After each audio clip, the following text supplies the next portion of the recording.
Okay, so in this video I want to show you how you can design a profile like this. You can see that it has a cut and fill on it and also profile data. Okay, and I'm going to show you two ways. The first way is using the best fit method to generate your proposed profile. Second way is using the manual method to generate your profile. Okay, I've already done videos on how you can design profiles, but I didn't show you how to overlay one profile on another in order to determine your cut and fill, right? So I'll be showing you that in this video. Stay tuned.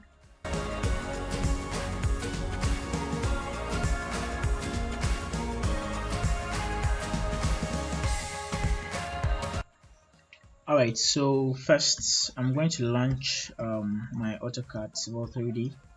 I like to use the metric version of it. Okay, so and when it's loaded, I go ahead to import my data. So I have my CSV data somewhere on my PC. This one design. Let me just quickly give you a glance at it. So well, you don't have to. It doesn't take header names. So if you have any column names here, just remove them. So point numbers, eastings, northings, Z or elevations, then your descriptions here. Alright, so I'm going to import this one here. I'll look for the right. It's point eastings, not point numbers. Point numbers, eastings, northing, Z. I'll just add it to a group just in case. Existing ground data. Alright, so I'll just add it to a group like that and I'll import it. Alright, so if I zoom to extent, I should see my data here. I'm just going to turn these labels off because I don't really need the labels. But anyway, you can see that the data has been taken in the form of along a road, okay, or along a road. You can see that there's one on the left, there's one on the center, and then there's one on the right. Okay, so mostly that's how it's done. So if you are doing a profile for, let's say, a road, then you should be considering what we call the critical side, the side where water is most likely to pass. Okay, so you should consider doing your drain along that side first. So for now we are just going to pick the right hand side. Okay, we're going to pick the right hand side as our critical part. So I will just, first you need to have a surface, then after that we will do an alignment before we can go ahead to do our profile. Okay, so first I'm going to do my surface. I'm going to create my surface here, a new surface over here, sorry. I'm going to call it existing ground surface. So EG surface, okay, the existing ground surface like this. I'll just maintain the default and then I'll hit OK. And then I would add the data from my existing ground. So I'll add data from a point group because I know I created a point group here called existing data. Alright, so my surface has been created. You can improve upon your surface in case you want to work more on it. But right now I've just created it at 5 meters.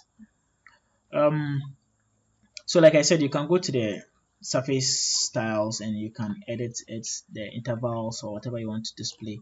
You can do that here. Alright, but since our surface is created, I'm just going to next create an alignment along the right hand side of the road. Okay, so my alignment creation tool, where is it? Here.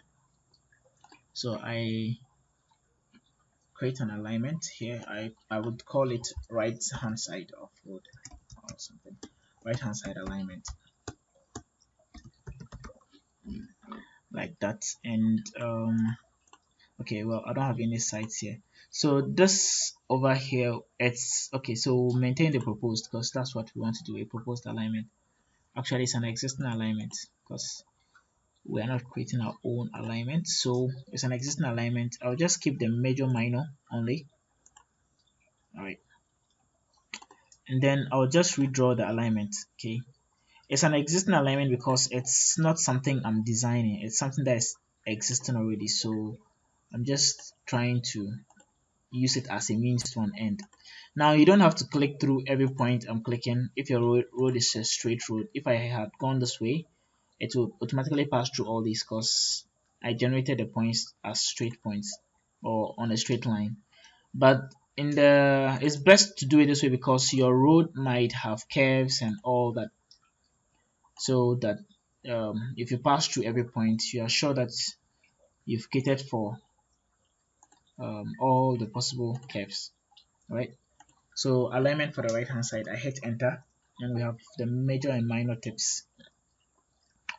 Alright, so now that you have your surface and you have your alignment, what you can now go ahead to do is you can create your profile. So we can go to, no, not the view, we can go to profile creation. So remember, you need an alignment and a surface to create a profile. I've already done videos on how to create an alignment. I've done videos on how to create surfaces and even how to do surface analysis. I've done videos on performing creating surface profiles. Okay, I mean longitudinal profiles. So and even cross sections. So I'm just going to add these two and then go straight ahead to draw my profile. Okay, so what do I call it? I would call it, yeah, right hand side profile. Right hand side longitudinal profile, like this. I'll maintain the defaults and just go ahead to plot it. So I would put it somewhere here. Here. Alright, so this is the existing profile, okay, of the road. Now there are two ways to create design profiles. Okay, so if you want to create your design profile, the first way is, now with this profile, all I'm going to do is I'm going to go back to my profile here, profile creation.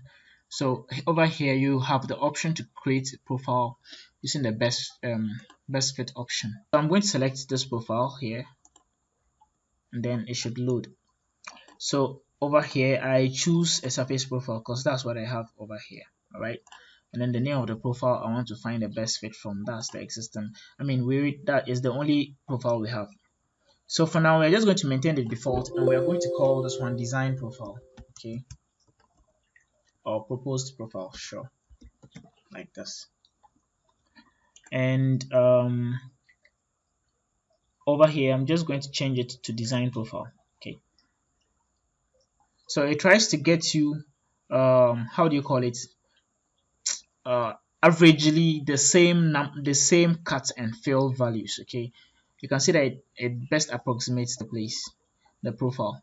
That's one way of doing it, and it's kind of automatic, like it's generated. All right, I think it's very good if you have, for instance, a long stretch of roads to design a profile for. For instance, if you have over 3 kilometers or 6 kilometers of road to design for, instead of following them one by one and designing and drawing profiles, what's the name? And drawing profiles by yourself, you could just use the best fit method. It would give you generally um, a good amount of cut and a good amount of fill. Okay, but if you want to have a hands-on control over the whole design process, then I will show you how to do the second one. All right, so let's try to do the second one. So in order to show you the second method, I'm just going to remove this best fit line over here. That's the blue one. I'm just going to remove it by deleting on it. All right, and so you can see this road is not so long. It's about 420 meters, just about half a kilometer. So what I want to do is I'm going to first take a drawing, a line tool, and I'm going to start from my beginning and make a stretch this way. Okay, just trying to see if I can make a general design of my road, and then also repeat the same kind of drawing from my end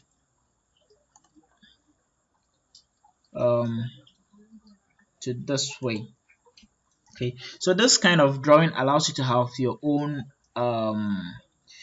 control over the whole design. Right, perhaps you're not just looking for best fits, but there are some things you want to make sure that the design covers. Okay, some elevations you want to make sure your design covers, you can try that.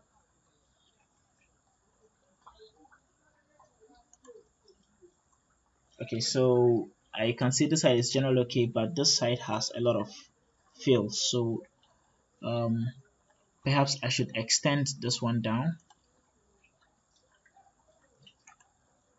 like this,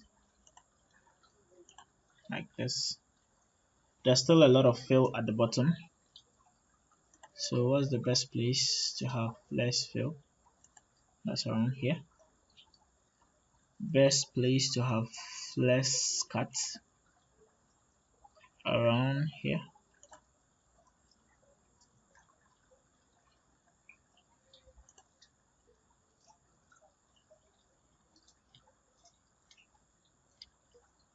Okay, so looks like around here we'll have a lot of cuts.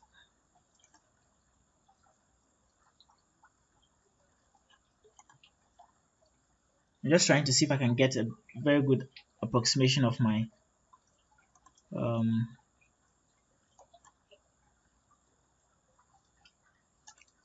alright, so let's say we're satisfied with this profile. Okay, I mean, if you were to do it, you would have spent much longer than that, but for the sake of time, I'll just put a circle here to depict where my two lines met. Okay, alright, so with this with this proposed design, I'm going to pick so I'm going to select profile and then profile creation tools like this. So it will ask me to select the profile. Alright, so I select the profile by clicking on it. Take note, this white line is just a line. It's not a profile, it's just a line. Alright, I'm now coming to base on it to draw my profile. And that's going to be manual instead of automatic generation. Alright, so I give it a name called design profile. Or yeah, I'll call it proposed profile.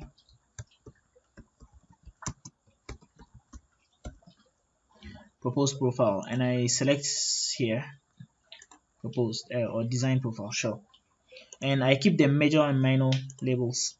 So when I hit OK, I have the opportunity to pick my drawing tools. Okay, so I'm going to draw with curves because I think that there's a curve right here, there's a vertical curve here. Right, so over here I'm going to start tracing from the top here, follow the white line down to this junction here, and then straight to the end. That was the end. Alright, I think I didn't start my line well, but sure. Here. Then I can hit enter like this. So it generates a profile from then I remove this one here. And then yeah, I think oh no, that's not it.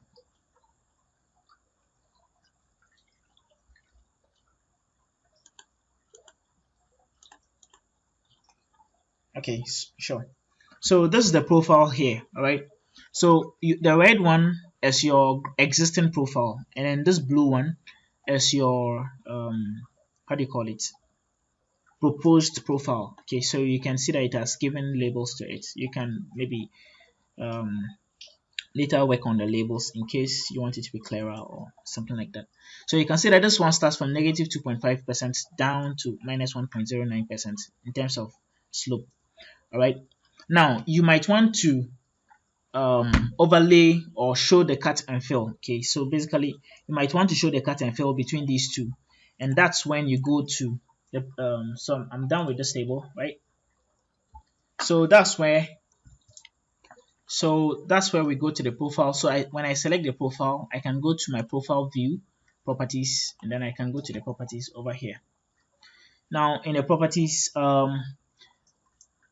we have profile data. Fine, we can add a cut data here. So I'm going to click on cut or select cut data and add it here. For now, just add it, and then you can slide to the side. So your first one is your existing profile, but the second one is the proposed profile. All right, like this. You can also add a fill, like this fill data. and then click on add, just accept.